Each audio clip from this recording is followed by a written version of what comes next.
Sock Radio welcomes you to Myths and Legends with Janette Jade, psychic medium and her guests, sharing ghostly experiences, tales of the unexpected and paranormal. Join us now if you dare. Good morning, good afternoon and good evening and welcome back. You are tuned into Sock Radio. I'm Janette Jade, psychic medium, and welcome to our show, Myths and Legends. You can find me on Facebook, Janette Jade, psychic medium. I'd love to share your experiences today. So if you'd like to join in with our chat this morning with myself and my guest, you can call us on free call on Skype. Just contact us on Circle of Mediums. Or you can also join in, our chat room on www.spiritualistsonline.com and join in as a guest on our chat room. And you can also listen to us on TuneIn if you have the app on your phone as well. Just having a bit of a shout out to the pages that we'll be reading a few stories off today. On Facebook, both of these groups are the GPSML site that we use, Ghost, the Paranormal, Supernatural, Myths and Legends. You can find them on www.facebook.com/groups/GPSML. We also have stories coming up of Tell Me a Ghost Story. Tell Me a Ghost Story is in actually capital letters. And now if you like EVPs and things like that, lots of video footage, that page, Tell Me a Ghost Story, has some awesome video footage and YouTube links as well. We have a special guest today, and her name is Rachel Grace. We have had Rachel on before, and thankfully she has been able to, at quick notice, join us in today. So welcome, Rachel Grace. Thank you. How are you, Janette? I am good, and That's pretty good. Excited about the show that you and I are going to have this morning, because I know you have some pretty cool stories to tell. I always seem to have a bit of a story to tell, don't I? It always seems to be something that happens, but thank you for letting me come on. It's just quite interesting that over the past week we were talking about when I was going to come on, and we're thinking about 4 to 5 weeks' time, and I was like, well, I've got all these things that I need to tell you and to talk about. So so happened. It's meant for today. So yes, because unfortunately our guest Kerry, hopefully she'll join us another time. She's ended up waking up with a big bad head cold. So obviously Spirit has worked in a way to allow you to come to me. Now, perhaps, before we send healing out to Kerry, though. Yes, lots of healing out to Kerry. Absolutely. So before we start, Rachel, if you just let us know a little bit about, for those who haven't heard you talk on the show before, where we can find you and what is it that you do? Okay, so you can find me on Facebook. So on Facebook I have a page, Rachel Grace Psychic Medium, and I also have a website, which is www.rachelgracepsychicmedium.com. I'm obviously a psychic medium, as in my title and my website. I have been working or had spirit in my life since I can remember, which was when I was about 3 years old. I could see spirit then, and over the years, being self-taught, my last courses that I've done would have been the Lisa Williams Advanced Psychic Mediumship course.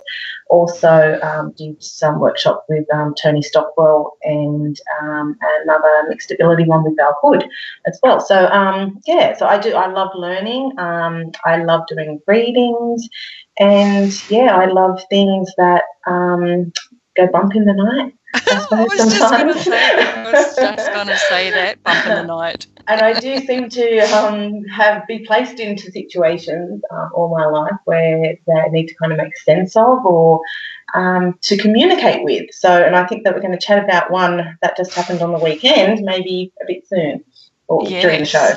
During the show, absolutely, because I think just while you're talking there, it's even with my own experiences that I've been having lately, even around my own home, as I've often talk about, there's always noises going on around here and things happening, which is still going on. But it's quite funny because I don't, like people go, oh, do you ask who they are? And you know what? I haven't been asking who they are. It's just acknowledging that there's somebody else there. Well, I can't say somebody because their body's sort of, you wouldn't better physically touch them. But there's just always energies around. And Yeah, even though I yeah, think, there is. Do you feel as well, like I've had a lot of people ask me lately, especially when I do readings for people who, obviously aren't mediums, and they're like, why does this stuff always follow you? Why? And I don't feel that it's something that follows us. I think we're just more aware of it happening, aren't we? Because we're just more in tune. And I think too, yeah, it's just sort of like being, you can have some people are so engrossed with what's right in front of them, they don't notice what's going on around them, whereas I feel that that's what we possibly are more in tune to, is what's going on around us, not just in our little box in front of us. Like, yeah, definitely. I always go, even when, how I find a lot of feathers and things like that. Oh. But, I know, I found that white one was just sublime. Yeah, it was beautiful. I found a beautiful white one on the weekend. There was 17 feathers found on the weekend. But I put it out there to Spirit, though. I said, well, let's do that's an 8. A feather hunt, and, let's play a game and let's see how many you can put in my path. And, so I got 17 on the weekend. It's my world record. That's amazing. And 17 becomes an 8. Mm-hmm, that's right. And then any number as well. So, yeah, I like my numbers. Yes, you like your numbers. Yes, I like my numbers.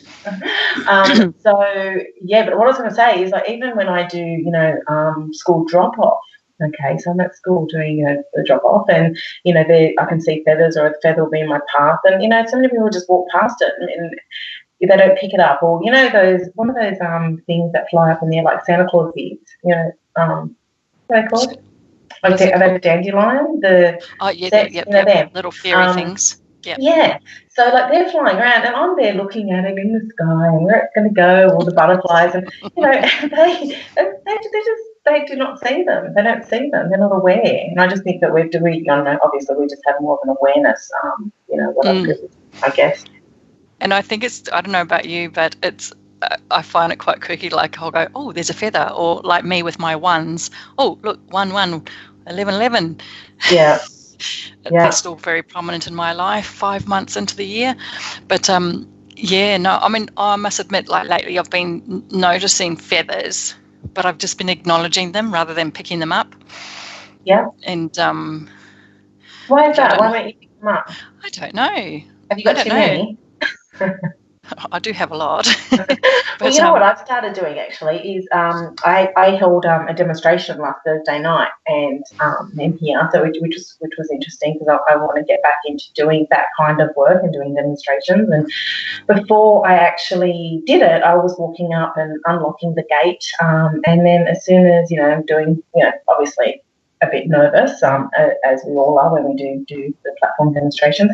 And I looked down because I was like, give me a sign that you're around me, you're supporting me, you're not going to let me down now, come on. Look down and there's a feather. And, but what was, quite interesting as well is I knew that this feather wasn't meant for me.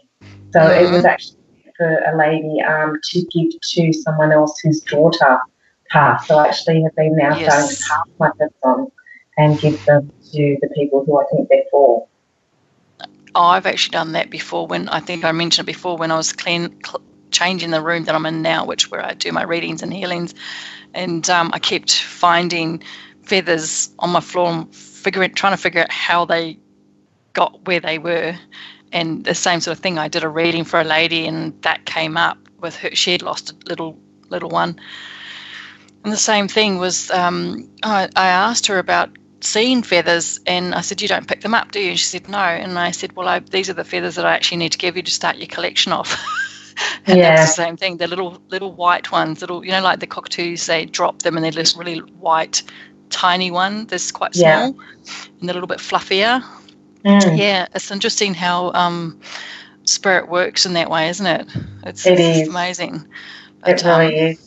But I love finding them. And you know what? Like over the weekend, I was even thinking, back to when I was young. And my sister used to always find coins.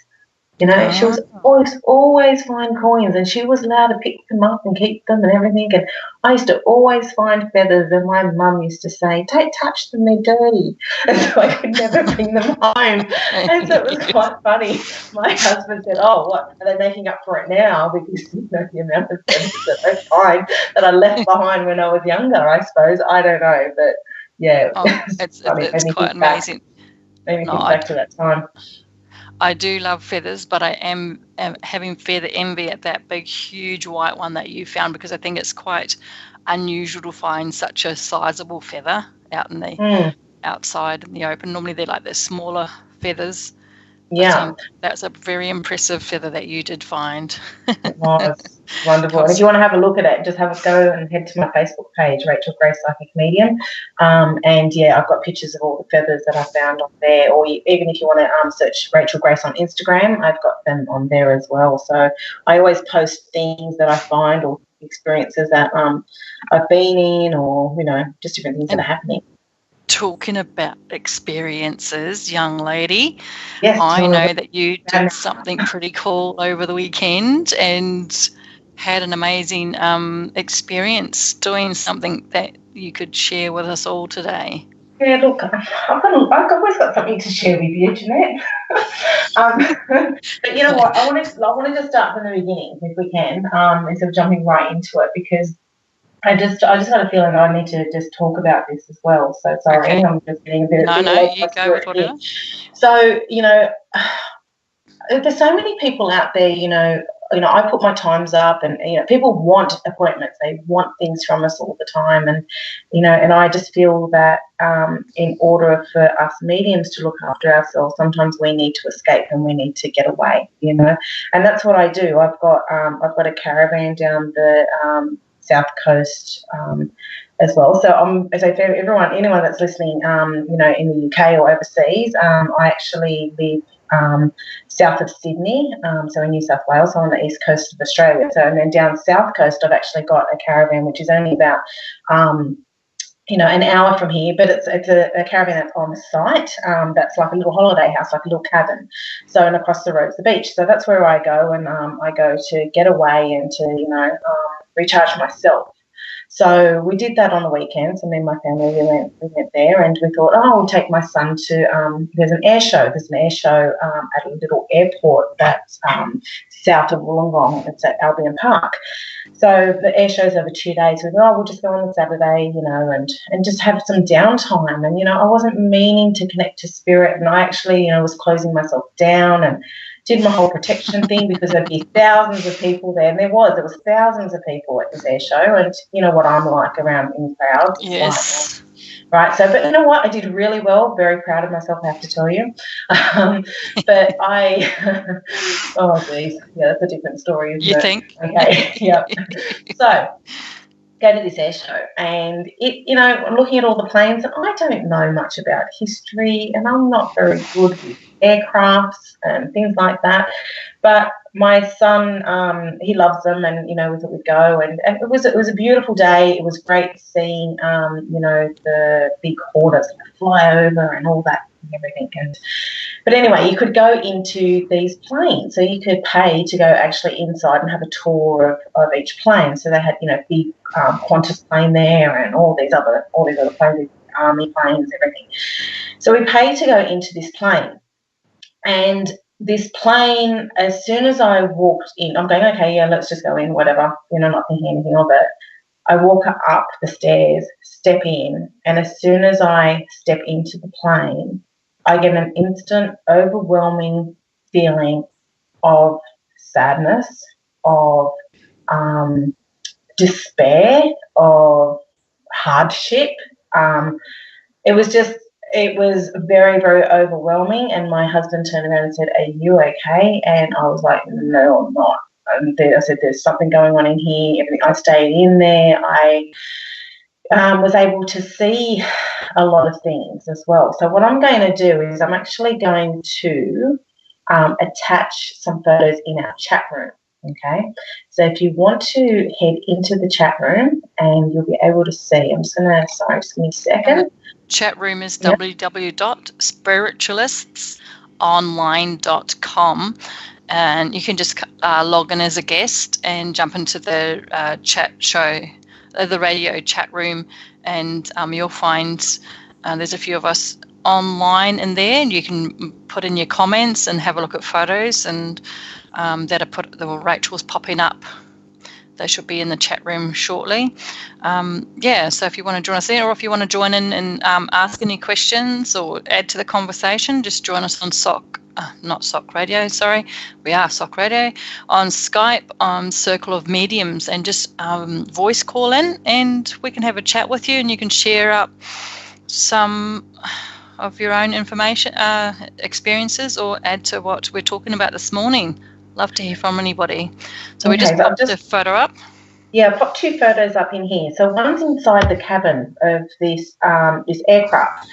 So I will tell you a little bit about the aircraft if you like. Okay, so it's called a DC-4 Skymaster.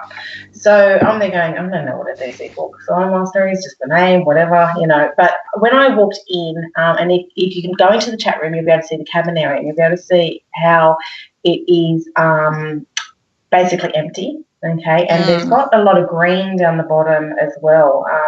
Now, when I walked in there, I thought, I don't want to know any information. I just want to go with what I'm getting, okay? And I always do that because I like that when I get information later, I like that as a confirmation of what I am getting, what I'm seeing, hearing, feeling, everything. So I'm in there, and the next thing I'm looking around and I can feel spirit around me. I am then shown like a movie. So I'm seeing it being filled with a lot of people. I feel as though that they were being rescued or pulled out of a situation that was like a war-like situation. It was even so, I suppose, overwhelming, the fact that I saw a woman there holding her dead child that she didn't want to leave behind. Okay. Then I heard Berlin. I could see their clothing. I could see their faces. I could see their fear. And there was just such fear. And, just walking away or being rescued or being, moved from an area which was just absolutely horrible for them, and I was able to just see that it was all being replayed to me, okay? So that was in that area. So if you have a look in there, I don't know if there's any other mediums on or people in the chat room, but that's what it is. So then I sat in the actual cockpit of the plane, and I had Tracy's just put in, do you know if this plane crashed into the ocean, Rachel? Because that's what I was getting. Okay, I will actually just touch on that in a second, Tracy. You have picked up on something, but not with this aircraft. So I went into the cockpit and I connected with the pilot, and it was a pilot that actually flew that plane. Now, he popped in telling me of information that he was actually there to rescue these people, okay? So receiving all this information, seeing all these pictures, all of that, I just felt like bawling my eyes out. I got so emotional, Janette. I got really emotional. So when I started getting all that, my husband was like, maybe you should get out of here. And I said, no, actually, I want to speak to the guy. I need to speak to the guy that's here, that they have these planes. And I said, is this plane running? No, it's not running. They're trying to get it running again. I said, okay, I need to know. I said, can I ask, was this plane used in World War II?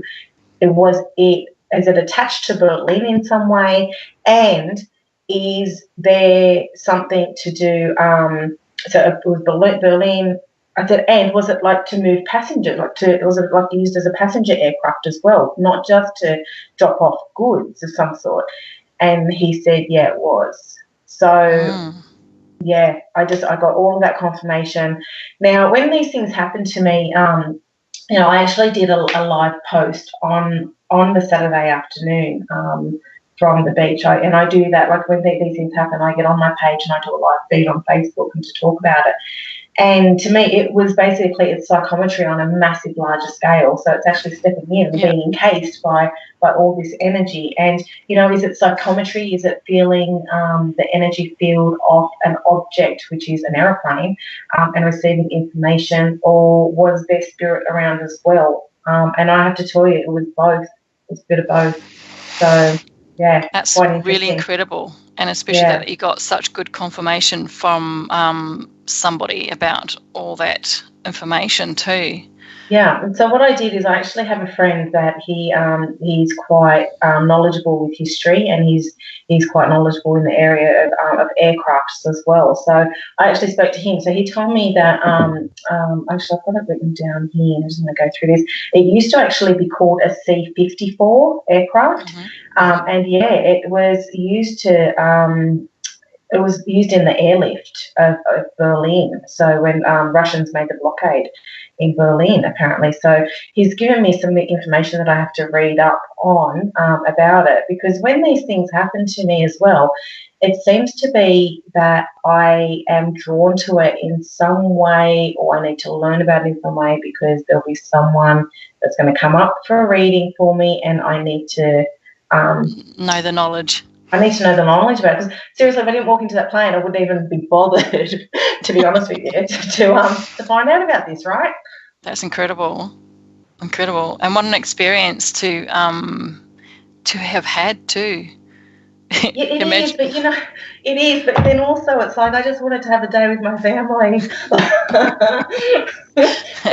but spirit doesn't work in that way, do they? No. And the person that you were asking all these questions to, did he know why you were asking the questions? No, but he was looking at me quite funny though. Like, you're a bit weird. Yeah, he was like, oh, like as if. And then another guy actually was listening in, and he said, this plane was used to airlift passengers and things like that. And I said, oh, that's interesting. And he was looking at me like if I needed to say more, and I said, oh, okay, thanks, and that was it. Yeah, because but I don't know if I want to go there. I want to go there. So but Tracy just put up in the chat room. Okay, do I know if this plane crashed into the ocean? So there is another plane that of this type that actually crashed in Western Australia. I don't know how many years ago. I'd have to look it up, but that exact type of plane, and there was 29 people on board who lost their life. So you could actually be picking up on the same type of aircraft as well, Tracy. Because it would have been the same sort of era as well. Yeah, and that's sort right. Of all. So it's from now on, I think I might stay away from aircrafts, cemeteries, museums. Anything historical. But then again, like you said, it's information that you pop into your knowledge, so that when you do readings for whether it be someone tomorrow, next week, or next year, you have that prior knowledge of.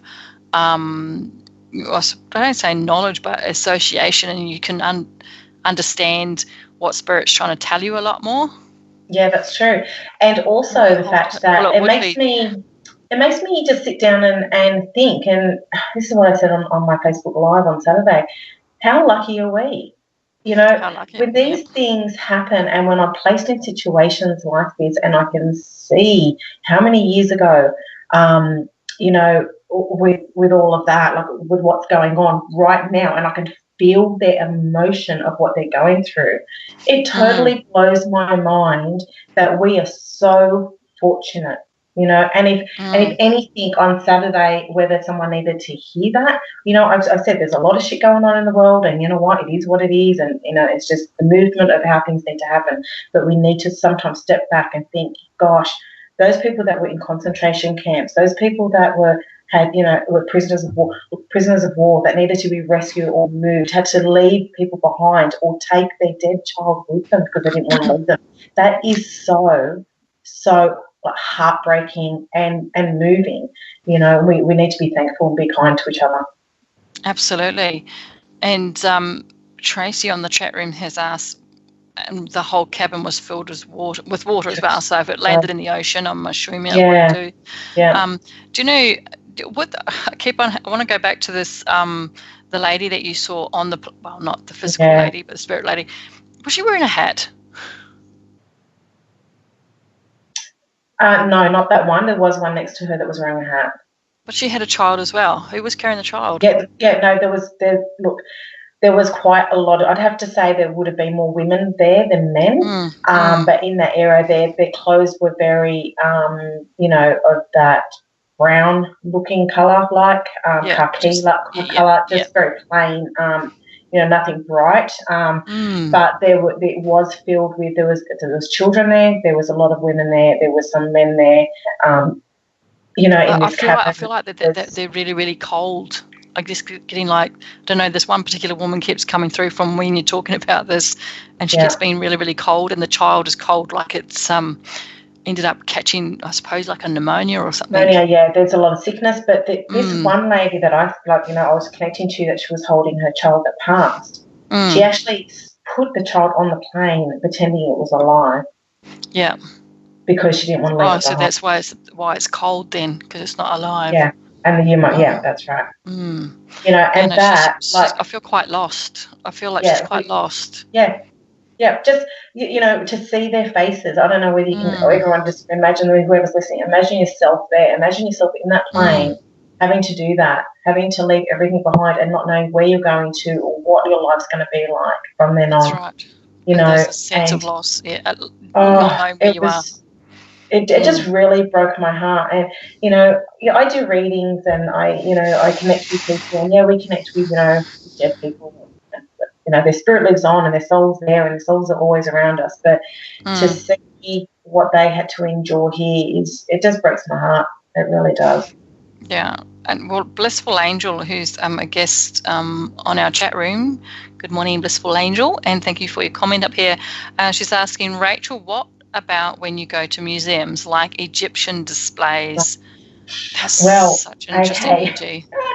I don't really like going to museums, and this is why. Because when I go in there, it's not just, I don't feel like I'm a normal person going into a museum just to look around and learn. If I touch something, I end up going to be picking up on things or and everything. But there was actually a Titanic exhibition on, and I'm not actually sure if it's still on. I think it is, but I want to actually go to that because I feel as though that would be quite interesting. And it's really quite interesting that this has been asked, because even though I've had experiences through many years of my life, it's not until, I suppose, I've awakened to what's going on for me. And over the last, how many years now? 4 years probably. So I'm probably a bit more, I have a different mindset now about what's going on. And so the last time I went to a museum, I was, I suppose, shut down, so I didn't pick up. So that questions like what Blissful Angel has put, and it's like, now, okay, maybe I need to go to a museum because I would like to see what I pick up. But even seeing that question, everybody was so young and they died so young, and that's what just keeps coming through for me now, is that they just, you might get a 12-year-old in those days compared to a 12-year-old these days, such a different mentality, different maturity and everything like that. And that's what, just by reading that question, automatically, like, I see people and I see what they're doing, and they live short, fast lives. Does that make sense? Yeah, they do. And they have to grow up. Things. Yeah, and they grow up a lot quicker. With what they've seen and what they need to deal with. I think back to even, my father. My father only went to year 3 at school, and he had to, and you know what, okay, let's just talk a little bit about, my family if you want to, but, talking about those times as well, my dad hated me wearing jeans. He absolutely hated me wearing jeans, and I never knew why until I overheard him speak to one of his friends, because my dad was from Croatia, and he said that, that he was given that when he, could only go to year 3 at school because he had to work on the land, and he was given jeans to work with. Jeans to work on the land. And so whenever he saw jeans, he thought he wanted it better for his children, what their life would be like as well. So, even going back, we're talking about what, my dad was born in the 1940s, but, during that time, it was so difficult for them. And they had to grow up. They had to grow up and had to do things. I mean, you tell an 18-year-old these days, here's a pair of jeans to go work on the land, they'd be there going, but where's my phone? No, I'm going to wear them below my butt and go play some Xbox. I'm just going to tell you something really interesting. Since we stopped talking about the plane, I started getting really cold. Since we stopped talking about it, I've warmed up. Yeah. I've just completely, mind you, Egypt's nice and warm, so thank you. But it is such a different era, but I would love to go to. Got any museums around you, Rachel? Sure, we've got museums in Sydney. So, I'm Cool. sure we're going to organise a time for you to come here, aren't you? Very soon, Yes. that we've been chatting about, yeah. And, we've got lots of cemeteries to visit and lots of museums. We could have such a great excursion weekend. we could. I look forward to planning that one and sort of getting me out of my that's with the energies going on around in my house, as you know, Rachel. Like I'm been getting, which is quite interesting, all my roofing done, and it's not just roofing restoration and guttering and painting and it's quite funny. I've got a big hole in the front of my house at the moment, underneath the eaves, and I feel like it's bringing in some really interesting energies. Are they disturbing the spirit activity in your home? And the spirits are getting cranky. They're like, "What are you doing?" No, I don't feel. I just think I'm having a big vibrational shift in this house. It's something that's needed to be done. It's like out with the old and in with the new, but it's sort of like because it's all done so quickly. I keep on thinking I'm going to have to ride with it. But I think as we were talking about that as well, when I had workers here as well, and just for everyone that's listening, if you do have things going on in your home, and you do feel like, if you've got workers or people coming in fixing things, they're bringing their energy with them as well. So, as I said to Janette, I said sage them when they come in, sage them when they can go out, just sage them all. And you know what's really funny? I said to Rachel before the start of the show, I was going to sage my house yesterday, and I ended up with visitors, and I ended up with other things happening. So then I never got the opportunity to do what I had planned to do, and I find that I get interrupted from doing things. But you know what? The energy that I feel is okay. I'm not feeling like a negative because we're all sleeping okay, but I suppose it's like I said before, I'm not asking who it is, but I'm just aware that there's something around. Like the other night, my husband came home and I was already in bed, and this huge crack came across where I was sleeping, and then on the opposite side of the house to where he was, then it cracked down where he was, exactly in the room that he was. So we get that sort of thing, but we're used to that happening. But it's loud. It's like the loudest thunderclaps. It's so loud. But he's found things. Well, obviously he had something the other day, and it was all of a sudden just sitting on the floor. And he goes, I don't know how the hell it got onto the floor. So there is an energy around, but I'm not feeling scared by it. But probably the freakiest thing is that happened to me, which I've mentioned to Rachel just recently. Was like, what on earth's going on? I was driving down our freeway, and we are between 100 and 110 kilometres per hour on our freeway. And I'm driving along just at normal speed. I think it was 100 Ks. And the next thing, I'm slamming on my brakes because the car in front of me decided that it was going to do like 50 kilometres per hour. And I'm like, okay, fine. So moved around, kept driving.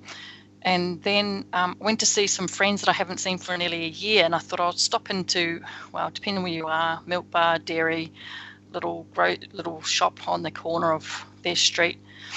And I have a manual car. My husband has an automatic. Normally I'm in an automatic because he always parks behind me. And I hadn't driven my car for a while, but that's okay. I was changed gears to pull into the parking lot of this little shop, and I had my foot on the clutch and on the brake. And the next thing, my car's revving up, and it revved up and went forward. And I had my foot on the brake, and so I had to push the brake down harder and chop it out of gear and put my handbrake on. My daughter's in the car going, oh my goodness, Mum, the car's possessed. And I'm like, the instant feeling that I got from that is that either somebody, I should have asked the shop owner, is that whether, you know how people are in automatics and they accidentally put their foot on the accelerator instead of the brake? Yeah. And my husband said, oh, maybe you had your foot on the accelerator as well. And I said, I couldn't do that because you'd have to have your foot on a really weird angle to do that. And because I had the brakes were on, and I just sort of had the feeling that maybe somebody's actually done that into that shop or something's happened there. And then I think on the way home that day, and I indicated to go left and between two cars, and there was heaps of space. The next thing I know, the car that was behind me zoomed in and pulled straight in front of me, and again going 100 kilometres per hour, and they put their brakes on. Oh, geez. So I'm like thinking, okay, what is going on with this? Either that or I need to get my car looked at. You saved that car too. Pardon? Saved that car as well. Saved that car. But it was really quite an interesting dinner. It's sort of quite freaky. It's sort of like I'm still trying to sort of ask what all that car dealings is about. Yeah. But I also get the feeling that maybe there's someone coming along for the ride who's never driven before. And it's quite interesting because I've had just one of the children have just got their P plates and another one trying to go for their driver's license, and they've already failed once. So I don't know whether that's part of it. So maybe I need to be warning him. It probably is. Maybe you need to just tune in and write out all the information that you get, you know. That's what I do. I mean, even with the plane, like, you know, that plane on Saturday, I do take a time to sit down and you know, to try and connect in again and just to write down all that information. So that way they know I've got it there, you know, and I ask whatever I'm meant to do with it, lead me to where, you know, what I need to do with this information. So. And you know what's really interesting?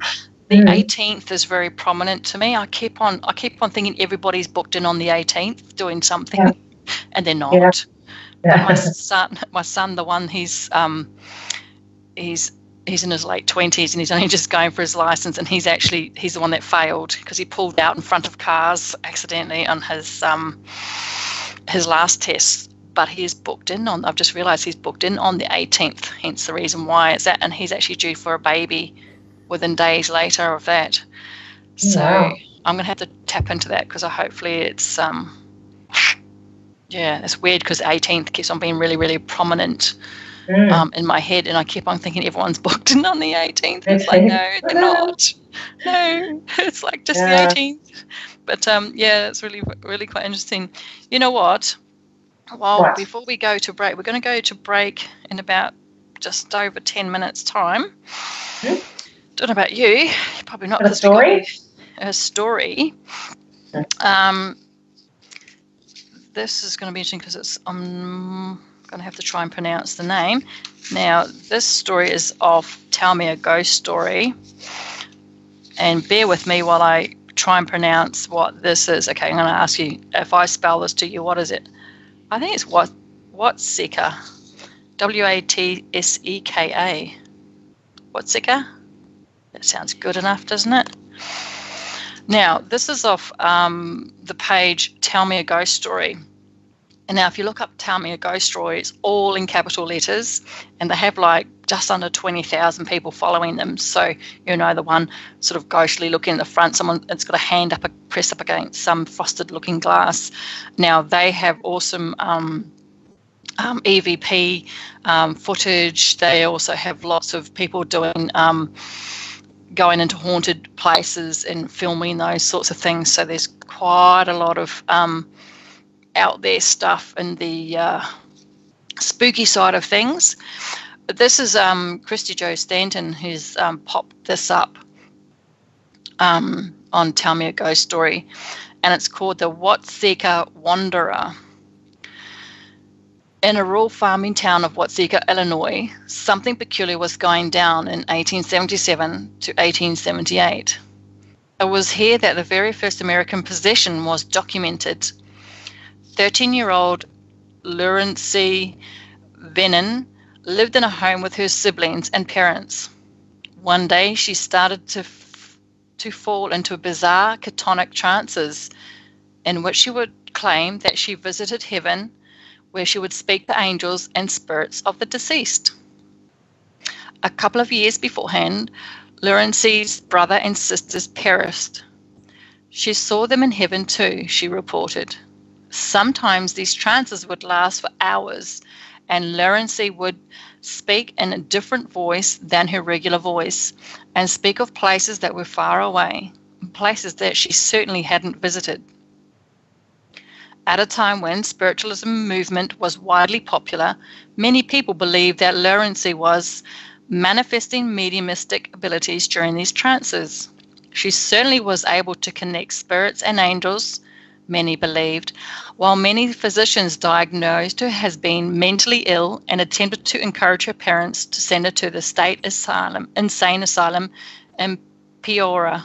They refused. Asylums in their day and age were rife with abuse and offered zero treatment. In fact, many patients would be lucky to make it out alive, never mind to make it out of cured treatment. The idea was to lock those who were deemed mentally ill away from the outside world and those who were deemed as normal. As the trances became more frequent and more detailed, a man called Asa Froth, who's also lived in Watseka, showed up in the Venom family residence. Asa told the Venom family about his own daughter, Mary Roth, who had suffered from something eerily similar to lunacy. Mary would often enter similar trance-like states in which she would take one of the characters of somebody else. She was possessed, they believed, and could recollect information about places where she had never been and people she had never known. One morning, her father found her slicing open her arms with a straight razor. She needed to rid her body of blood, she told him. Her father had agreed with the physicians and sent Mary to the insane asylum where she perished while in confinement. Despite her death, Asa was adamant that Mary's spirit was still alive. Now, this is where the story becomes more obscure. Following this meeting... Hold on one second. More obscure? It's not already. Keep going. I'm listening. Following this meeting, another spirit came through Lurancy, Mary Roth. While in one of her trances, she introduced herself as Mary. As the Roth family caught wind of this, they immediately made their way to the Venom household. Although Lurancy had never met the family, she was able to identify each one, and even identify them by childhood nicknames.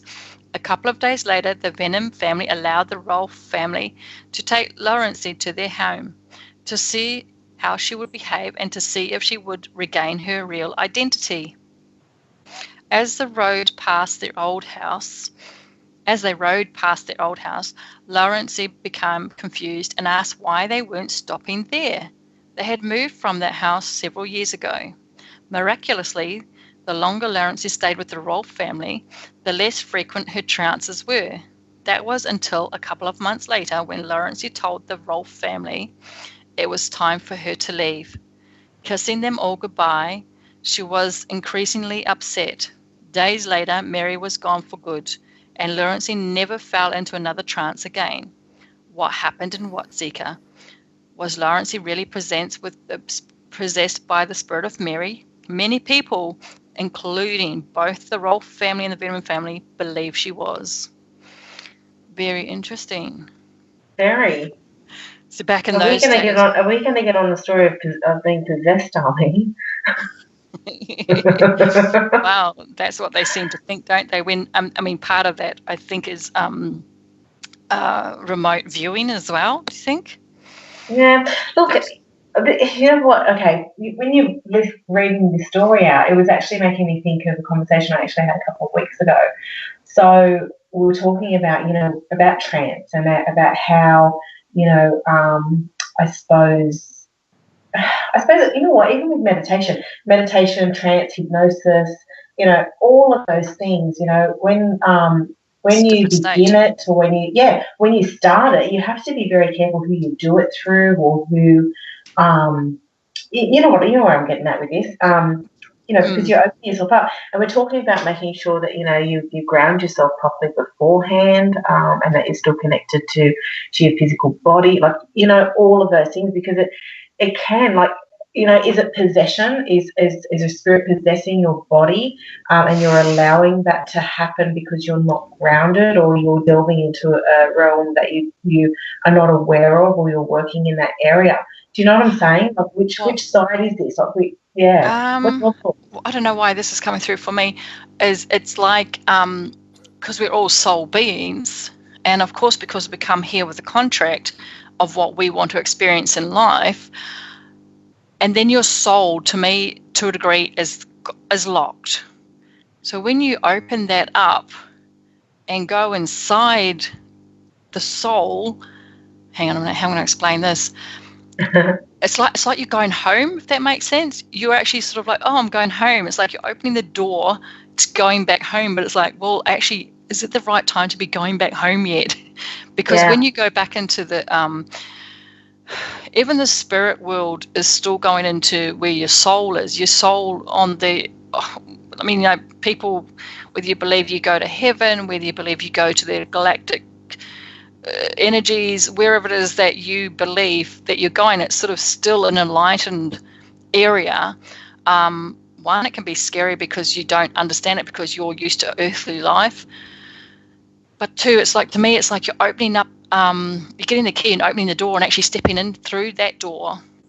It's like when we pass away, you open that door to pass away. And I feel that it's that same sort of thing. You're entering back into your soul spirit and leaving your human body behind. So I think if you don't know what you're doing and how to step back into that human side of thing, it's like you said, whether it's be through trance, through hypnosis, whatever it is, it alters your human state, because that's what really it is you're altering your human state and tapping into your soul side energies. So it's a completely different energy, and by actually not doing it with trusted people to, like you said, keeping your feet grounded, then you could potentially open yourself up to being somewhere where you weren't. Being possessed? Oh, I don't know whether it's possessed. Yeah, well, see, I'm not sure, okay. but I mean, well, I think you can. I think you can very... bring them back through with. Sorry, I think you can bring them back. So much to say. Yeah, I know. We're 4 minutes to go before break. Yeah, you can bring. I feel that you can bring something back with you. Someone who's been trying to get back, because I feel, I don't know about you, but sometimes spirit will come through anyone because they know that you're the one that's going to eventually be able to connect to their earthly family, if that makes sense. Yeah, so true. But then, I also go like attracts like as well. So, if you're not working out of the best intent, or if you're working with that side, well, you're going to get that side of things, Yeah, that's right. Like, to me, is it a possession? Like, am I being possessed? Well, I don't know. But I have had situations in my life where I have had someone enter me to do a particular task, like, that needed to be done, or to give me strength in an area of being in a situation, and then exited my body. Am I being possessed? Well, possessed is more of a negative term, but in a way, I have been taken over for a period of time. But the difference is I work out of good intent, and the difference is I know that I'm protected.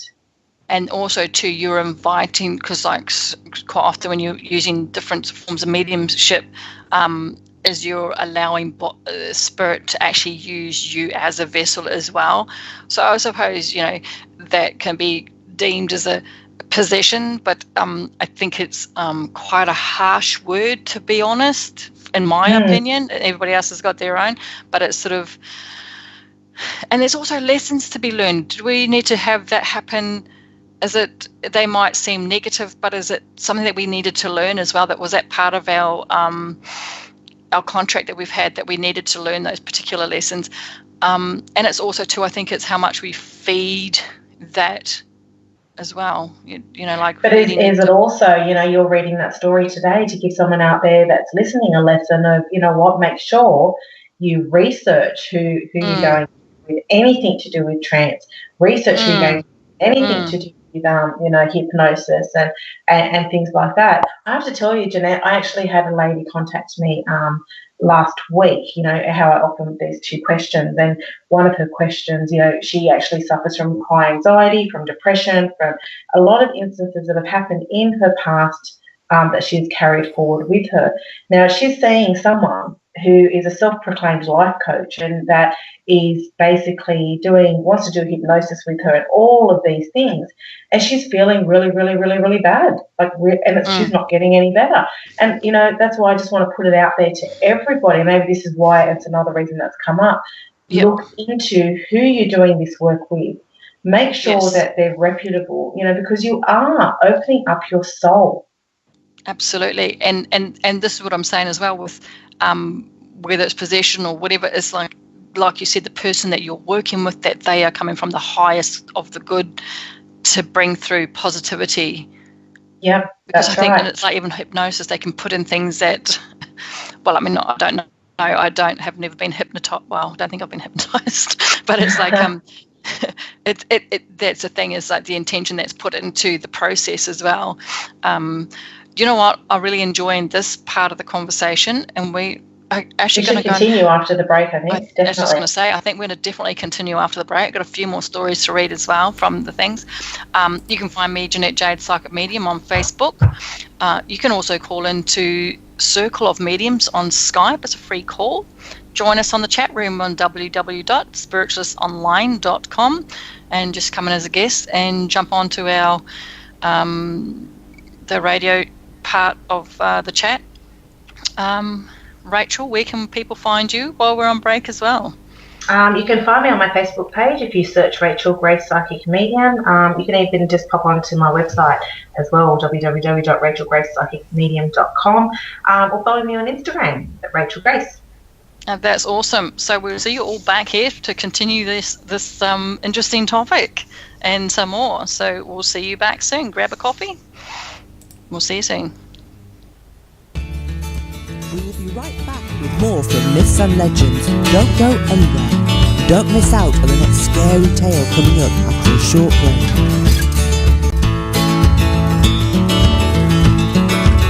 Spiritualist Open Circle Forum Panel Show. The liveliest spiritual chat show online. The Spiritualist Open Circle Panel Forum Chat Show with hosts, guest speakers and panellists discussing and challenging all areas of spiritual thought, ability, knowledge and more. Ever wanted to voice your thoughts and help set standards within the field? Confront those who bring the work down, or simply share your ideas and help bring spirit's work into the light of day and give spiritualism the recognition of all as a true faith and way of life? Then this is the show for you. Every last Friday of the month, 10 p.m. UK time. Join the team. Astrology Chat with Chrissy Lincoln, Psychological Body and Spirit. Monthly chat show, last Tuesday of the month, 1 to 3 p.m. New Zealand time. Advertise with Sock Radio. 10, 15, 20 or 30 second jingles, adverts or promotions. All going out live on Sock Radio. Promote your services, churches, groups or events at the best rates online. Work with us on shows or promotion and you could get your jingles absolutely free. For this and more, contact Julie at sockradioshows@gmail.com.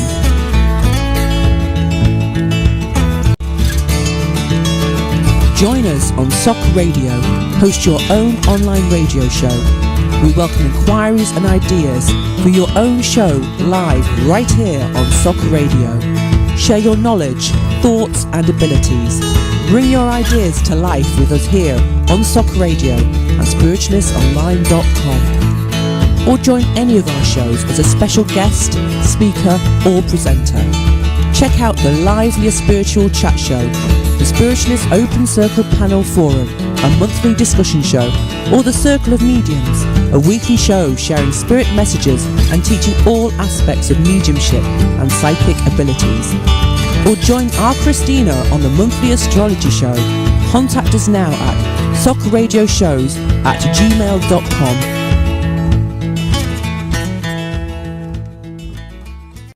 Jenny Lee brings you spiritual insights, covering various topics from remote viewing to her upcoming book launch. Check it all out on our schedule live in the Sock Radio chat room on spiritualistonline.com, or simply listen in at tunein.com and search for Sock Radio. Spiritualistonline.com, online since 2002, teaching all aspects of personal and spiritual development. Free to all with audio video chat rooms, members forums and Sock Radio live shows on site. The Spiritualist Online Network and Lyceum, a global oasis for spiritual awareness, development, entertainment, imparting knowledge, thoughts, ideas to inspire. One site, linking a whole network of spiritually informative, educational and interactive services, encompassing every faith, path, walk, religion as one. Welcome back. Are you sitting comfortably? Then we will continue with more scary stories, experiences and messages from realms yet to be explained. Go. Okay. 9 degrees here. Okay, go. So we're going to go. What do you Yes, mean go? Go. I know. Oh, welcome back. You're tuned back into Soft Radio with Janette Jade, psychic medium. And this is our show, Myths and Legends. We have some noisy spirit in the background here at the moment, so just forgive them because that seems to be going on a bit today. We'd love to share your experiences with us today on Circle of Mediums. If you could give us a call on free Skype and have a chat with us, join in the conversation. Or else you can join us on www.spiritualistonline.com and jump into our radio chat room. If you've got any questions for us this morning.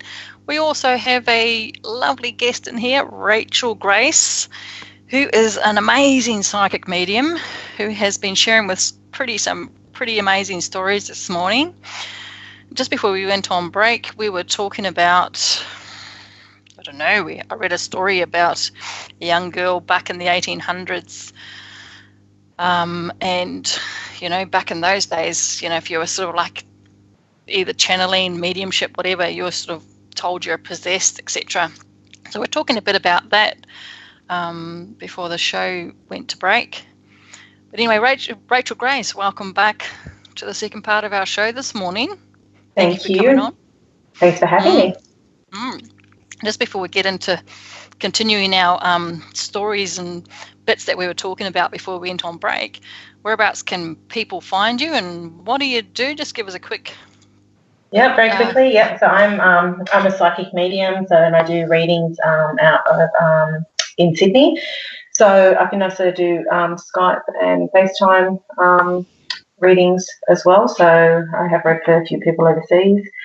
You can find me on Rachel Grace Psychic Medium on Facebook, also Rachel Grace on Instagram, and also my website www.rachelgracepsychicmedium.com. And Rachel has some pretty cool photos that she has up on her Facebook pages and Instagram. Yeah. One that I don't know if we touched on the one that you have in the sky, your sky photos. Do you want me to pop it up in the chat room now? Yeah. Rachel's actually got a photo I shared with everybody, one very similar myself, how long ago? A couple of months ago. The same sort of rainbow. I don't know why you call it a rainbow. I'm not sure what it is because it's not really a rainbow, it's colours. But it's, I don't even know what the name of it would be. Would you? Oh, I actually don't know. I'm just calling it a vertical rainbow. Yeah, so it's quite, all it is just a short. It hasn't actually rained. There was no rain. And it was sunny. Yeah, just coming out of the sky, the moisture. And it's the same day. So your day was a bit more cloudier, whereas the day that I took my photo, the sky was perfectly blue. Like, was absolutely dust blue. There was no clouds in the sky, and there was just this one streak of rainbow, but it was like short. It's sort of more like a rectangle shape, isn't it? It comes straight down. And they're not very long. I put the photos up, but if you aren't in our chat room, you can actually log on to my Facebook page, Rachel Grace Psychic Medium, and the photos are there if you just scroll down. They're on that or on my Instagram account. But I'll just put them up. So the first one that I've actually shared with you, if I just go into it, so just make sure I've got the right one, you can see to the left of it up top, there's actually a little white image up there. So, yeah. Is it that shiny one that I'm... Yeah, that one. And I've zoomed in on that on my... I've used it on my phone and zoomed in on it. And it's actually very interesting to me. It looks like a head, but then it also has things coming out the top and the bottom. It's a very interesting picture. I don't know if you have you Which one are zoomed you on talking it. about? No, I'm talking about that little. Oh, the rainbow one. Yeah, the rain. I put 2 photos up, so can you see them? Yeah. The one with that little dot up the top, that little light. Are you talking about that one? Yeah, so that Oh, light okay, is what yeah. I'm talking about. I Yeah. zoomed in on that light, but the rainbow energy. Yeah. Oh yeah, no, that dot. I have actually zoomed in on that. That's an interesting thing. I can't do it on my computer. It doesn't quite stretch like it does on your phone. But yeah, the rainbow energies, like I said, yours is a cloudy day, whereas mine was not a cloudy day. Now, is this the same day that you had the different? We could see pictures inside the clouds. Yeah, it's exactly the same day. So it's in the afternoon after we went to the air show. Okay. So welcome everybody who's joined in our chat room as well. Jodie White Wolf, Blissful Angel, welcome into the show there. Jodie's wondering where you are. Where you were? Where Where it was, were yeah. you? So Yeah. so that was down at Shell Harbour, so in New South Wales. Okay. See, when I had the same rainbow effect, I don't know if anybody knows exactly the name of that because it's an unusual thing to happen. Like I said, the day that I took my photo, there was not a cloud in the sky, but then there was this gorgeous red thing.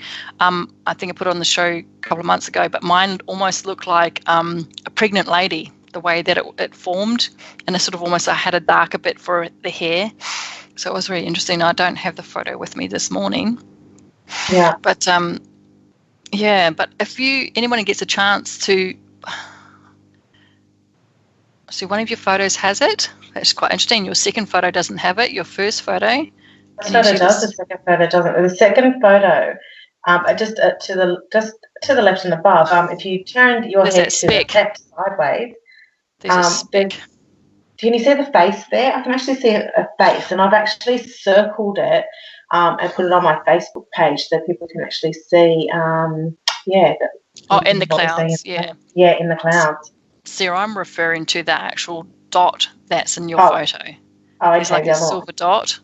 If you go on your phone and have a look at that one, there's actually, it almost looks like something completely different as well. To me, it looks like an armored head. But I don't know. They're amazing, and wonder why they happen. Especially, like you said, it's not been raining. No. It was just all of a sudden. That was after, it was quite interesting, so I went and had that, what happened with the aircraft that day, that, the pilot, communicating with the pilot, all of that.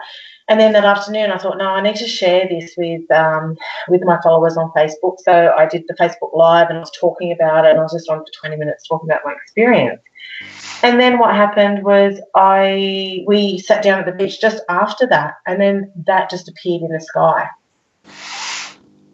Lots of energy in the sky that day, because I don't know, but when I enlarge it here on my laptop, it doesn't go very big. But when I do it on another device, I can tune in a bit more. And like you said, that there is like a face laying down. It's quite amazing. Like if you go into Rachel's Facebook page and how many different comments people make as to what they feel it looks like to them. Yeah, and one lady posted actually that she says that there's 3 spheres visible, and she thinks that they're planetary bodies from the Nemesis system. So that's quite interesting. And then we looked up the Nemesis system because we didn't really know much, because the Nemesis is not necessarily a positive thing, but as in the Nemesis system, I'm not very familiar on that side of things. We tried to Google it, but sort of didn't really get anything much.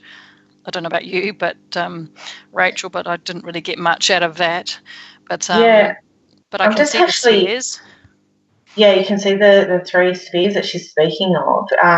Yeah, so with the so they talk about 9 ghostly planets that there are. So I'm just scrolling down to what I'm going about there, and there's a website that you can go on if you look up the planets. But one of them, they do talk about the nemesis. And with this here, if you would like me just to read a bit about you, so they're talking about this is the first one. So they're saying actually in 1984, there was a published paper claiming that major existence occurred with a regular period of 26 million years. Two different groups of astronomers proposed an explanation. The Sun has an undiscovered companion star, Nemesis, named after the Greek goddess of retribution, that orbits every 26 million years. When Nemesis is at its closest point to the Sun, it disturbs the comets in the Oort cloud, sending a shower of comets inwards. Some hit the Earth and cause extinctions, such as that which doomed the dinosaurs 66 million years ago because it has not been seen. Nemesis would have to be very dim object like a red dwarf star or even a brown dwarf. Nearly every aspect of this hypothesis has proved controversial. Many paleontologists don't agree that the extinction of is periodic. So yeah, this is where this is all this information is going to come in from.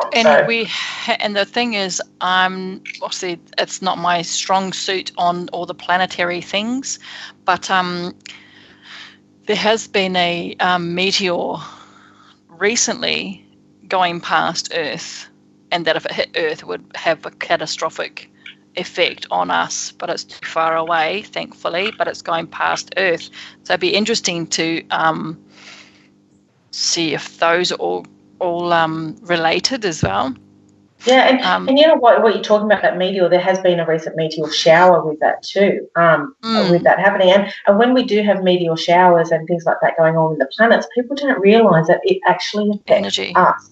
Yes. It's energy. It affects us. It affects our moods. It affects everything, you know. There's a little saying that that goes around in Facebook. I think I've actually posted it as well, that it just says that, you know, the moon controls, you know, the greatness of the tides and everything, and is able to move the water at such height, and you don't believe in magic, you know, kind of thing, that these things can happen, you know. So, you know, we've got to look further beyond what we see with just the sun and the moon, that there's actually planets out there that really, you know, have effect on us as well. So, and maybe I've captured something in that photo and I need to send it off to some astronomer. I think you did.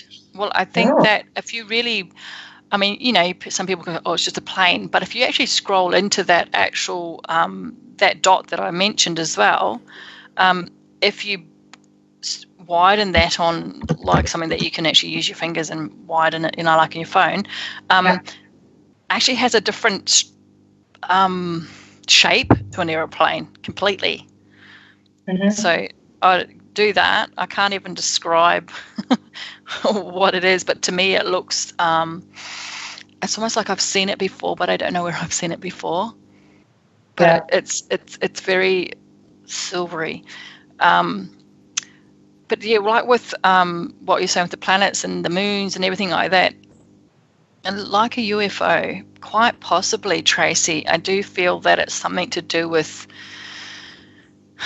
that photo that Rachel's put up, especially the one that has got this, if you look at the photo, it's like see, James has come on. He will know a bit about this, possibly. Tell him to look at it. There's might like get James to enter. To enter, yes. Give us a call. Call us, James. Yeah. And like there's like that speck in there, because both of your photos are different. One has it and the other one doesn't. And I'm assuming that you took that photo within one after the other. Yeah, within a couple of minutes of each other, probably. Yeah, and so one's got a speck in it, and then it's got the spheres and the clouds and the rainbow, whatever it is. Okay, I'm just being asked to repost the images for James, so I'm just going to pop that on. Hold on. Yes, Jody's put here, sort of like a UFO, but edged to, I'm not quite sure, rather than straight on. Yeah, it's sort of like is the same sort of, goes up and down a bit like the rainbow too. But that one. Okay, I'm just putting them both up in the chat room again, both photos. Yeah. So if anyone's got an iPhone, iPad, or anything, you can actually widen that picture onto that actual speck that's in there. It just looks like a dot. Yeah, so if you can't get into the chat rooms for any reason, on your laptop or whatever, you can log on to my Facebook page, which is Rachel Grace Psychic Medium, and those photos are actually on my page as well. Hang on, just see if James will... we'll have a look at that. So, but we're talking about the planets and everything and how much of an effect that they can have. And, we've got the full moon on like Sydney time. It's actually on our Thursday the 11th, but everywhere else would be Wednesday the 10th. Okay, so, so, I mean, this is the thing as well. When we're talking about planets and things like that, James actually is trying to call in. So I'm not sure whether our producer can actually give him a call and call us. Call him back if that's okay. So that would be just awesome. So hang tight there, James. Hopefully we can get you connected. We can get him on. Yeah, that'd be great. So this full moon that we've got, when we're talking about the effects that we have on with the planets and things like that, the full moon's all about releasing things as well. So I'll be doing a little live session again about how to release under a full moon and what I do. There's a lot of things going on. But the meteor shower has a lot to do with people's emotions as well. So. And also, too, people don't realise that with our bodies being made up so much of water.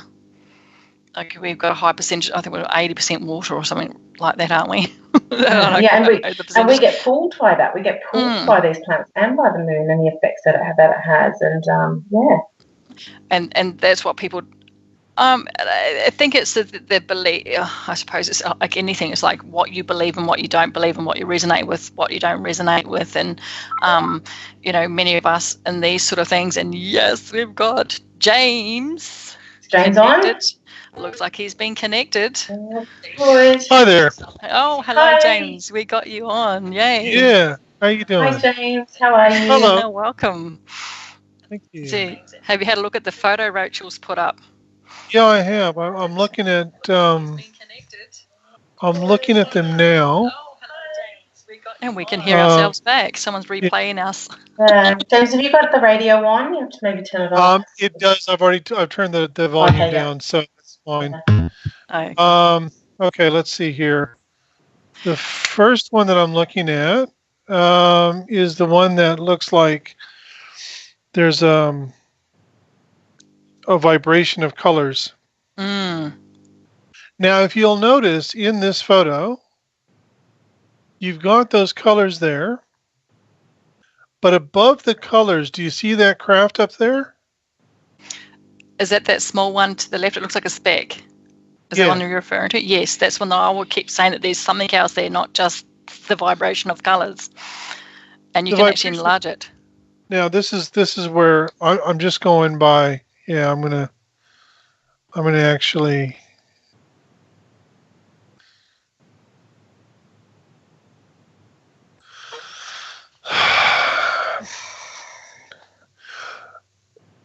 The energy coming from this photo is that it's very quantum. So this is I feel that the colors are actually being created.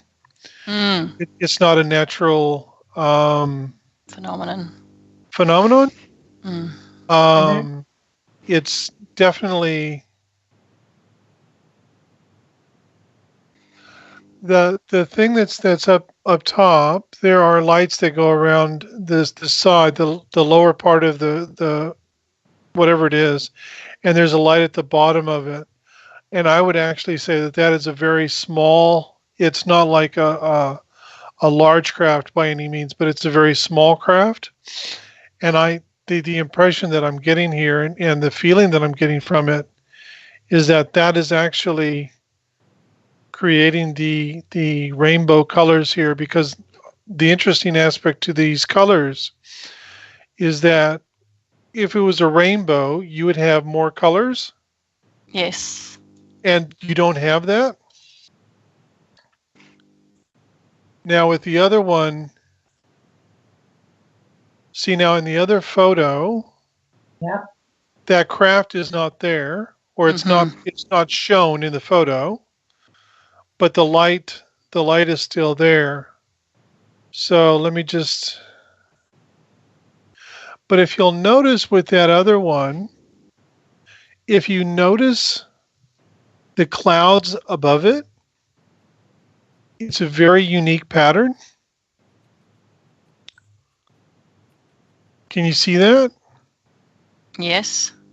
Because it's almost like the cloud that is, according to the picture, the cloud that's above that, the brightest part of that light, there's like lines of cloud with lighter bits in amongst it. Yeah. Whereas you do have that in the sky, but in this particular section, it seems like it's a closed section. Where is this picture taken, by the way? I just took it down at my caravan, so across the road it's the beach, and it's down in Shell Harbour in New South Wales. In New South Wales. Yeah. Well, Australia's always had a lot of UFO activity.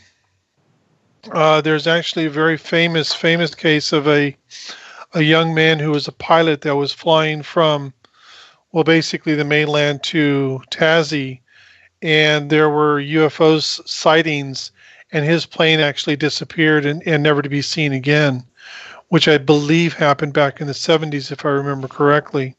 Yeah. So Australia's always had a lot of this light is definitely different. It is definitely, in my opinion, it is not naturally occurring, and it is not naturally made. Wow.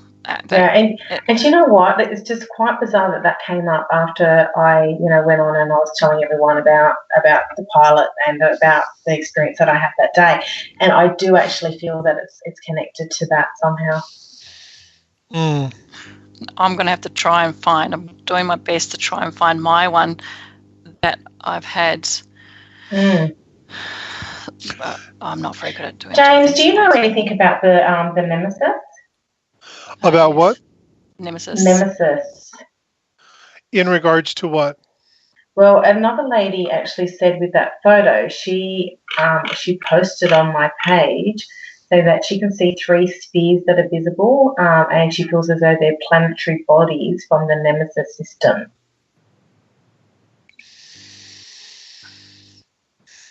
Nemesis.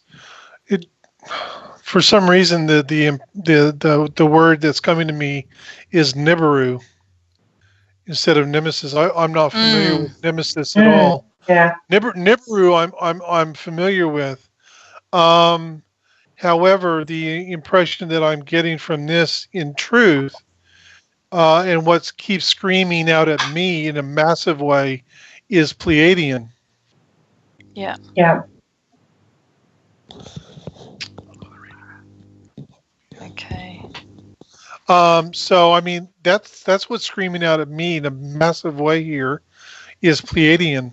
When I first downloaded the photos from the chat room and started looking at them, that's the impression I get, is that they are Pleiadian in nature. There's something about let me see here. Let me go back to... Who would have thought a couple of photos would create such a conversation? on the photo that doesn't have the craft in it, if you'll look, because with the light, you've got that really bright part, and then it trails up behind it. But now, if you go up to where that you have almost that enclosed area with the light in amongst, if you go to the left, there is almost a clear spot where it looks like there may not be any cloud in that one spot. Yes, that circle spot. Yep. Yeah, there is definite energy coming from there. So there's something above that or within that that is actually sending energy through, creating this. Now, please understand, you have to discern for yourself, but this is what I'm getting. Yes. Absolutely. Yeah, for sure. It's kind of like there's an opening there, isn't it? Yeah. Now I've seen this many, many times, and I've seen my first encounter with extraterrestrials in a UFO was at the age of 13. So we're talking 40 years ago. So I've experienced them in Europe, in America, in Hawaii, in Australia, here in New Zealand. So I'm very well versed with them. But this is definitely a creation, if you will, and it's an energetic one. So what I feel is happening here is there is a particular energy that's being focused in this area that's being brought in to our dimensional reality, if you will, which is why you can actually see the colors and stuff. Yeah, it's just amazing. Absolutely amazing. And then, I can see, obviously that face up there, and other people have seen, said that they can actually see the number 12. I'm not sure. Yeah, I'm not sure where. I'm actually going to go back and ask her whether she can circle on the photo where she saw the number 12. But yeah, it's created quite a lot of conversation on my page about this photo. So yeah, it's interesting, isn't it? And isn't it even interesting? I cannot find my photo. It's disappeared. So, isn't that funny? Because I know I posted it. You did post it. I did post it, and it's disappeared. Can't even find it on any of my pages. So I can't share to sort of put a comparison up, which is interesting in its own. But thanks so much, James, for popping in and having a chat with us about that. I really appreciate it. And Janette was saying, are you coming to Australia? Just to pop you in. Oh, thanks. I am currently working with somebody at the moment on bringing the Blue Star healing method, which is a healing modality, a quantum healing modality that I developed with Spirit many years ago, in November over in, I believe, the Hunter Valley in New South Wales.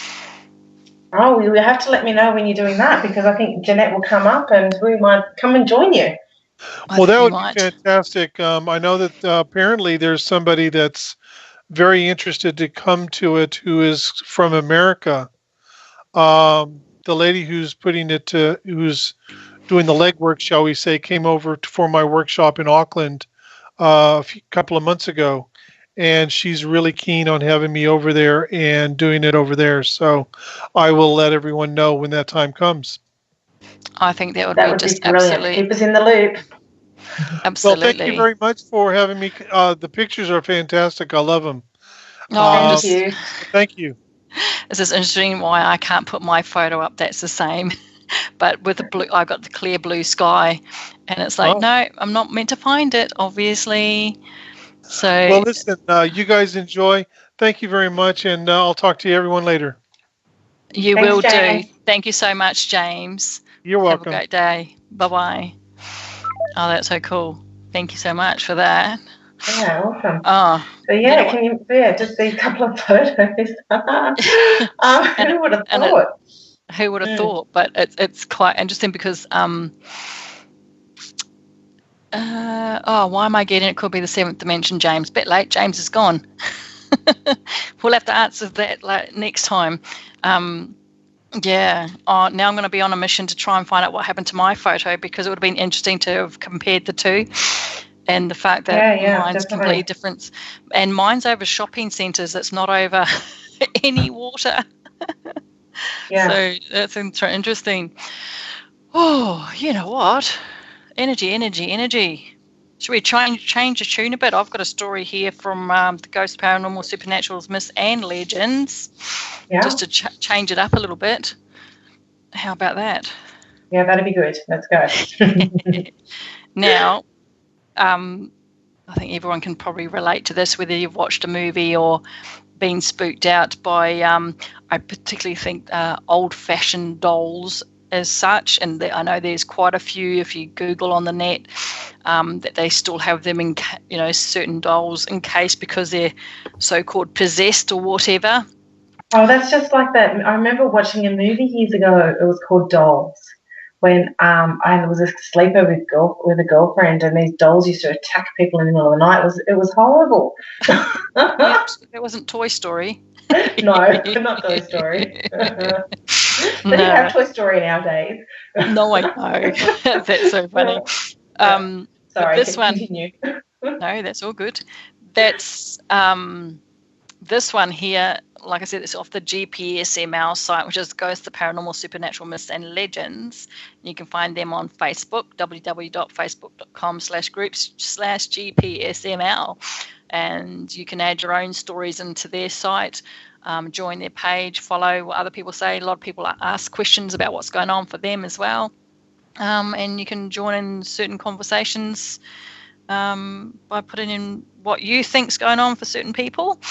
But anyway, this story here, Paul, he's popped this on, and this is called Jolette, the Haunted and Cursed Doll. While it is not unusual to come across the story of a haunted doll, in fact, there are several particularly well-known cases such as Annabelle, we all know Annabelle, and Robert the doll. I've never heard of Robert the doll, to name two. But this is somewhat more unusual to come across a doll both haunted and cursed, such as the case of Jolette. Jolette, the haunted and cursed doll, is a doll that is supposedly possessed. According to legend, this doll was passed from one generation to expecting mothers. That speaks. So each pregnant woman from each generation was handed this doll. If the mother were to have two children, one being a boy and the other a girl, the child that happened to be a boy would then be stricken with a mysterious illness and would ultimately die at the age of 3 days. It is also believed that the doll would then capture the soul of the deceased children in its body, and it would then be heard crying. Jolette has belonged to more than 4 generations of one family for over a century. The doll, according to legend, comes with a terrible curse, but the family dare not part with it, and it is currently in the possession of Anna G., who has largely chosen to remain anonymous. It is said the doll holds 4 souls, but that the number will inevitably grow as a doll is passed from mother to daughter. At night, the doll is said to give out piercing cries of different babies, all male. Sometimes singingly, sometimes all at the same time. Singly. Sometimes all at the same time. Anna knows the names of all 4 of the souls that are said to inhabit the doll, and it is this knowledge, known for 4 generations of mothers and daughters, that keeps the haunted doll in their possession. The doll is not only haunted, but is cursed. 4 generations ago, Anna's great-grandmother received Jolette as a present from a family friend. At the time, she was pregnant with her second child and received it as a pregnancy gift. What was not known at the time was the friend who gave her the present was jealous. It is not exactly known exactly why the friend was jealous, just that she was. The doll, given out of bitterness, was cursed, and the tragic events that took place within the family. Anna's great-grandmother gave birth to a healthy boy and could not know that death lay just around the corner. On the 3rd day, her newborn son's life was lost to a sudden and mysterious illness. This same tragedy would unfold for at least 4 generations. Each woman in the family would have 2 children, a son and a daughter, but the son would pass away 3 days after they were born. Soon after her son's death, Anna's great-grandmother started to experience the haunting that emanated from the doll Jolette. A baby's wailing cry could be heard late at night, and she knew it was that of her deceased child. Although each cry brought back the memories of her son's sudden death, the morning that followed the tragedy, she could not get rid of the doll. She knew that somehow her son was trapped within, and that she should therefore retain possession of the doll. Jolette then passed into the hands of Anna's grandmother when she became an adult. She knew of her brother's early death and the story that was trapped inside Jolette. What she did not know was that the same exact tragedy would strike her own child. She had 2 children, a son and a daughter. Once again, the son died at an early age, and his crying voice was added to the doll. The cycle would repeat again and again until today, with Anna being the current owner of the doll. She has a daughter, but lost her son at 3 days. Anna says her son's cries have been added to that of the other 3 boys. Each member of the cursed family has cared for the doll like they would have cared for their own sons, should they have lived. Aside from the fact of losing her son, the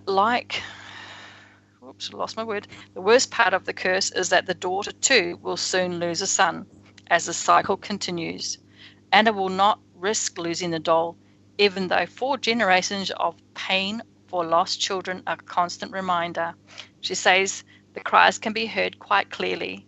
The hardest part of the curse is that the owner of Jolette carries the burden of no one believing them, for they are the only ones who can hear the child and the other children's cries. Ooh. How's that? That is so sad. And I suppose they can't release the doll because that's carrying the cries of their lost sons. And do you know what? I kind of go, I don't think that, look, I don't feel as though the doll is possessed in any way or the souls are captured in there. I just feel as though that the souls are actually using the doll to get communication through, and that can happen. So because we do know that spirit do move things and can make things work and turn radios on and things like that. So I do feel as though that's definitely the case with this instance. Yeah, and also too, it's sort of like whether you're doing any form of meditation or you're doing connecting to spirit.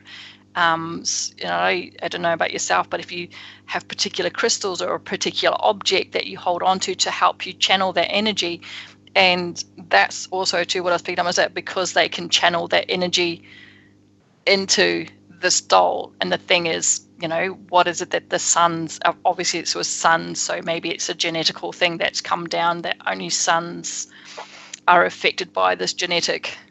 I have a question for you. Okay. Do you feel as though it is all the sons, or whether it is just one son that keeps being reborn? Aha. Uh-huh. Uh-huh. Because that's what I actually feel it might be. Yeah.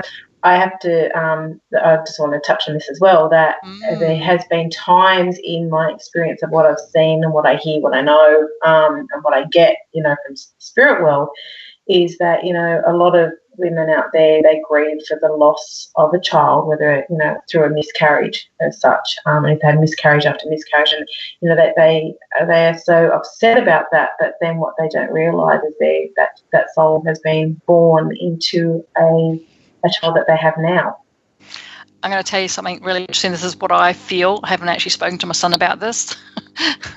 My oldest son, the one that I was talking to you about the car, he's going for his life. He's due to have a baby he's due on the 25th. My oldest son, who's almost 29, when I was first pregnant with him, unbeknown to me, I was carrying twins, and I lost one, and in the first 4 months. And the funniest thing is, and this is interesting as well, is I don't miscarry. I like to hold on to babies, and that baby was absorbed into my system. So I always feel that soul has always still been around. Yeah. And it's quite ironic because he is a twin. My second son's name means twin, and my sons are Geminis, so they're both of this twin sign. Now, the son that's having this baby this month is actually also having another son. And I have always had this feeling that he is a star seed child. And my son has always lived life where he's always missing something. Yeah. And I believe that when this child's born, that's his twin, if that makes sense. His twin's coming back into his own son. Yeah. I just have always believed that that's that twin. And you know what, Janette, it's true. You know, I've got a girlfriend that, you know, she mourns the loss of these children that, you know, she has lost. And of course, you know, as you would, I have not lost. I haven't experienced a miscarriage, but, you know, I've been around a lot of people who have. But, you know, this is the thing. I mean, I know. I look at her children and I know that that's them. I can't wait until this little boy is born, and it's like, and there'll be a deep connection there, a massively deep connection. And it's like everybody's like, I can't wait to see what he looks like and all that. It's like I just almost feel like I know what what his soul's like, and he's going to bring so much healing to my son and his partner on many levels, many levels. And I think my son won't feel as I feel lost anymore, if that makes sense. But I've always known that he was just, the other one was just not meant to be. Obviously their souls met, but that wasn't, and he's always felt lost his whole life.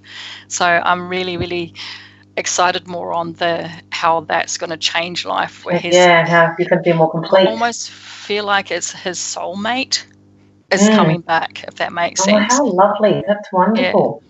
So that's really wonderful. That's how I feel that it is, and I've always felt that. And it's going to be amazing. Ooh, I'm going to be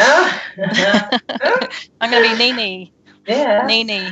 And, you know, going back to that, you know, that story as well, like with the doll, I do feel as though it's the one soul. And it just comes out with a different voice each time. You know, but do you feel as though, you know, but is it a different voice? It's just interpreted differently by the person hearing it as well. You know, spirit, you know, people who are listening out there, spirit are they're so clever.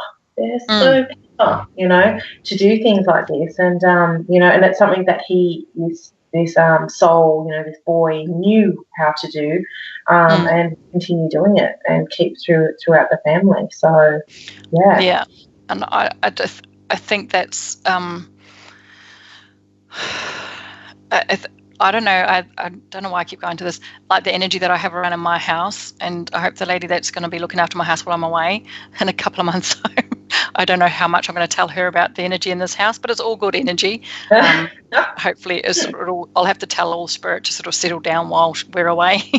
Don't want to freak anybody out, but she's aware of what I do. But they do, and you know what? I've been seeing more of things being moved, more solid things these days. I don't know whether that's because of my development that I'm being more enlightened to, and probably noticing a bit more. And it was really quite funny because the other night, I think I might have mentioned it to you, because in the room that I am in, you can actually see my lounge from this room. My husband said, "Oh my God, somebody's in your room!" And straight away, my daughter just absolutely cacked herself, and she started like, "Ah!" Because I think she's okay with the fact that there's presence around the house, but the fact that he saw somebody. And I'm like, I had to sort of change the tune there for a little bit, because she's sort of going through enough of her own traumas at the moment. But it was quite funny that even he, like you said, he's starting to be a bit more aware of things. You know, like he had his camera, all of a sudden it's sitting on the floor, and it's not a small camera, and we would have heard it fall on the floor, and there was something else that he found. Oh no, he was on his computer, and he felt something on his foot, and there's a pen sitting on his foot. Oh, wow. Just sitting there on his foot. Like you would have felt... Sorry, Janette. You know, I'm just actually up and trying to email to my computer. Do you remember that video that I sent you about my gate being closed? Yes, now that is awesome. That is totally that happened the other week. There. Oh, I've got lots of things, don't I? Okay, so are we able, I'm not sure if we can do this, can we upload a video to the chat room? Does that work? I Can have we just never ask our done it. producer if we can do this? If I upload it as a file, will the video work? So I'm just going to I put it tell you out what, there. that is the most awesome video. You know, if I saw that, most people would go, nah. Because even my husband, he goes, oh no, somebody moved that. And I said, no, have a look again. I said, there's nobody there. You watch it. And he's like, Yeah. Yeah. Maybe describe to people. You may Okay. have to We got Tracy there. Sorry. Yep. You may have to transfer it to YouTube and do it from there. Does Oh, that make sense? Oh, how do I do that? maybe we do it after the show. Or maybe people can have you got it on page? Yeah, put it Do you want me to on upload it to? I'll upload And it to my page. And I'll Do you put want it me to on do my that? page. Or? Yeah. We'll pop it in my page as well, I think, so people can and look on. I'll see if I can do something for it.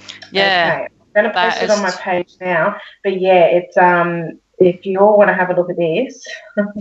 that is absolutely awesome. um, Describe it so people out there that can't see what's happening.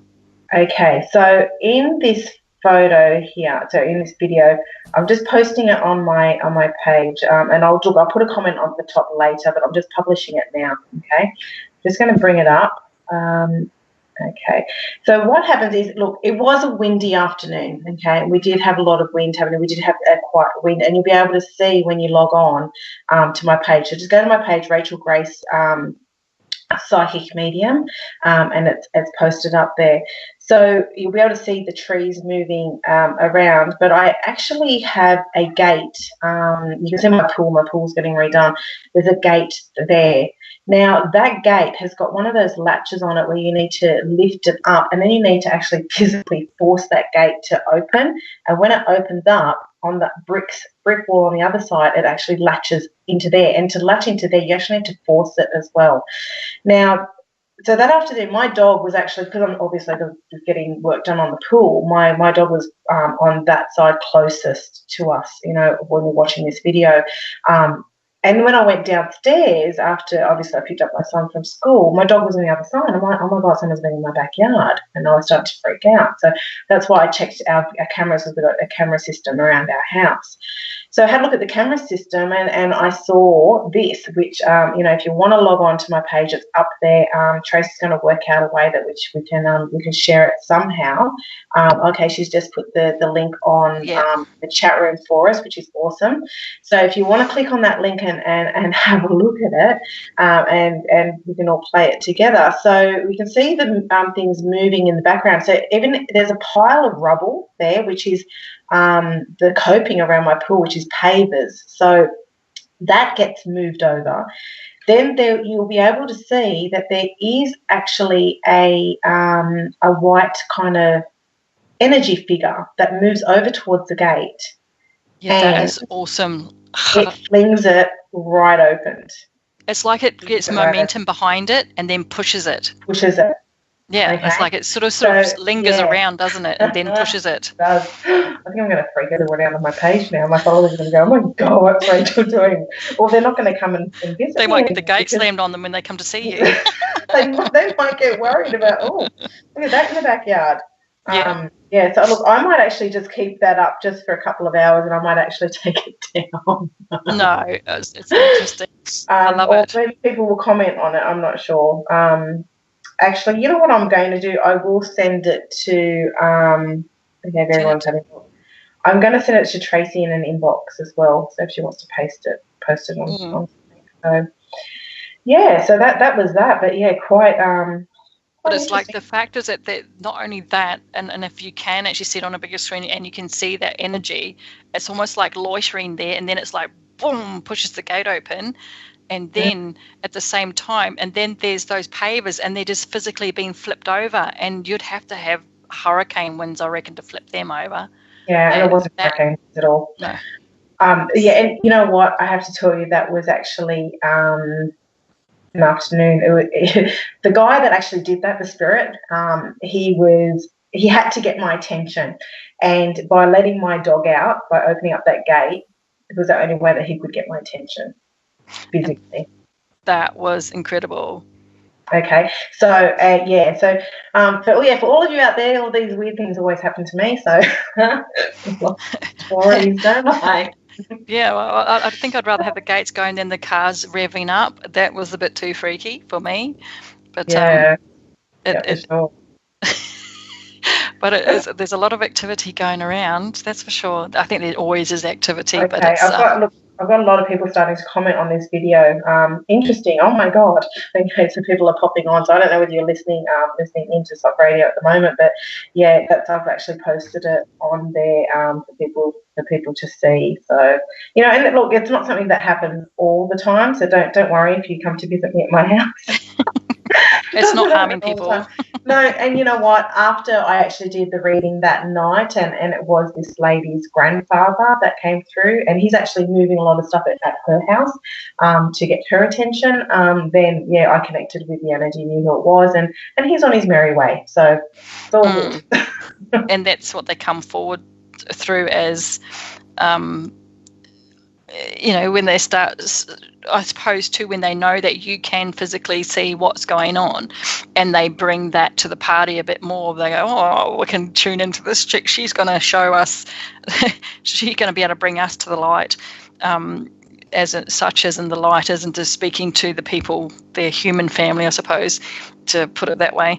I did, when I saw that video, I just thought it was just absolutely awesome, because when you see that on other sites, you go, yeah, maybe, someone's mucked around with the video, even myself, you still think, oh, maybe that's not real. But knowing you and seeing that, it's like far out. That's incredible. Yeah, it was quite funny though, because I remember sending it to you and I sent it to another girl, and what do you think of this? And then I actually sent it to my husband, and he's like, quick, call a vicar.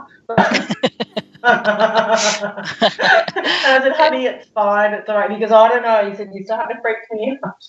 And you know what the funny, and the thing is, and the thing is though, with that, people can see that as negative energy, whereas in fact, it's just how much they can get attention, and why do they want that attention? What is the reason behind it? And I think you could sit there and start tuning into, oh my goodness, is this a negative energy, and oh, my house has got a possession or whatever, and really feed in negativity into it.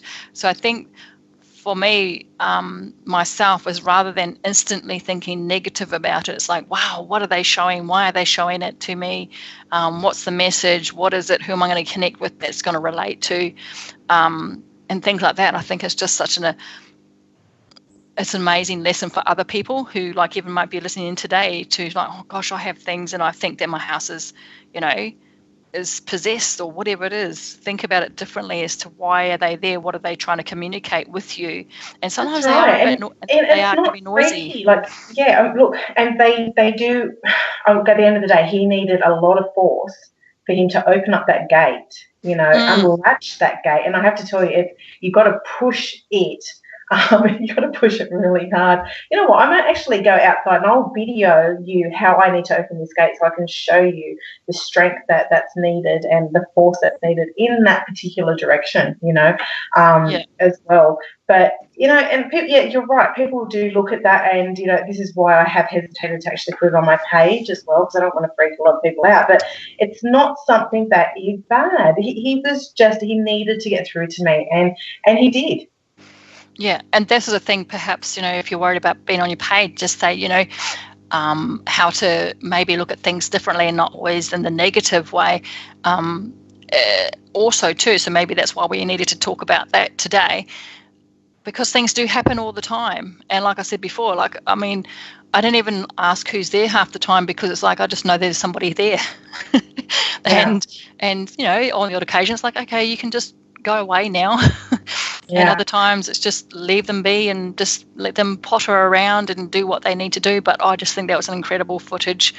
Yeah, and really James just written, no, it's not wind. Very cool. He's actually just lots of beans there. Well, James, you're listening. I know you're listening to us. That's under the house there. That's actually where I do my readings from. So there is a lot of activity under there. They're probably a bit peed off. There's no water in the pool to play in. Well, no, yeah, well, that's right. Or they're trying to get these guys to get a move on to finish the damn thing, I have to tell you. Yes. I think that's part of my thing that's going on in my house at the moment. But but you know what? This 2 hours again has gone so extremely fast. We've only got a couple of minutes left, and we have to finish up. And I've really enjoyed our chat today, and I really appreciate, Rachel, that you have come on at short notice. Yay. Oh, no problem. You're just lucky that I all I had to do this morning, I've got a few things to do, and I'll have to actually prepare for my class that I teach tonight. But I was going to go on the treadmill, so you got me away from that. It's quite but, but I will. I'm actually going to go on now. So you just prolonged it. This is my procrastination radio session. Okay. You had to share. So while we're sharing, where can people find you again, Rachel? Yeah, you can find me. Go onto my Facebook page, have a look at all these photos and these videos that I post up there, and connect with people. We also do some live feeds as well, with different things that are coming up, all different experiences that are happening. So just, feel free to follow me, connect with me, and you can find me at Rachel Grace Psychic Medium. Also through Instagram, I post my photos on the Instagram account, Rachel Grace, and also on www.rachelgracepsychicmedium.com. I am booked out to the end of June at the moment, and I only release my appointments month to month. So, so for readings, you can contact me when I put my times up on my Facebook page. Awesome. And you can find me, Janette Jade Psychic Medium, on Facebook as well. I'm getting there with my page, so give me time. Watch this space. And we've got to sign off now on our lovely radio show. Thank you all for listening, and all of those who were in the chat room for contributing to our show this morning as well, and everybody out there listening in. And look forward to seeing you all next week. I do have a guest, and a very interesting guest, exciting guest up for next week. So stay tuned. Follow on the SOC Radio page as well as my page, Janette Jade Psychic Medium, and I'll be advertising who we've got as our special guest next week. So enjoy your week, everybody. Have a good sleep. Have a good day. Be safe, and we'll all you'll all hear me again next Monday, same time. Goodbye. See you later. Bye.